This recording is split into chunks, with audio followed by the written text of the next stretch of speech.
ত্রয়োদশ জাতীয় সংসদ নির্বাচনের নির্বাচনী সরঞ্জামাদি বিতরণ নিয়ে ভোলা থেকে সর্বশেষ তথ্য জানাচ্ছেন সহকর্মী বিল্লাল নাফিস।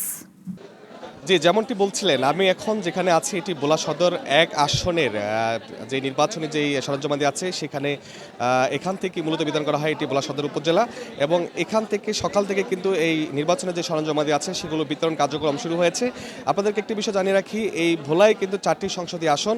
এই ৪টি সংসদীয় আসনে প্রায় ৫২৫টি ভোট কেন্দ্র কিন্তু আগামীকালকে ত্রয়োদশ জাতীয় সংসদ নির্বাচনের ভোট অনুষ্ঠিত হবে এবং সেই কেন্দ্রগুলোর কিন্তু ইতিমধ্যে নির্বাচনের যে সরঞ্জামাদি আছে, বিশেষ করে ভোটার যেই ব্যালট পেপার ছাড়া বাকি সকল কিছু কিন্তু আজকে কিন্তু সেই কেন্দ্রে পৌঁছে যাবে। এবং আরেকটি বিষয় যদি জানিয়ে রাখি যে এই ৪টি সংসদীয় আসনের যে ৫২৫টি ভোট কেন্দ্র রয়েছে সেখানের মধ্যে কিন্তু ২৩১টি ভোট কেন্দ্র অতি ঝুঁকিপূর্ণ রয়েছে এবং ৪৩টি ভোট কেন্দ্র কিন্তু দুর্গম এলাকায় থাকায় সেখানেও কিন্তু বাড়তি নিরাপত্তা জোরদার করা হয়েছে।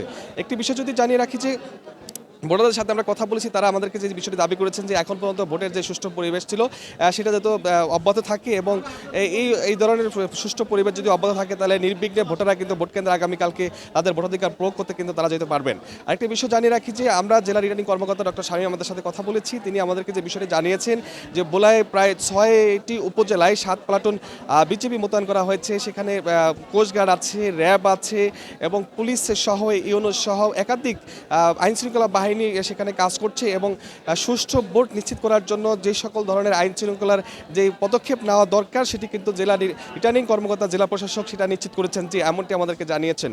যে এই ছিল ত্রয়োদশ জাতীয় সংসদ নির্বাচনের নির্বাচনী যেই সরঞ্জামাদি আছে বিতরণের সর্বশেষ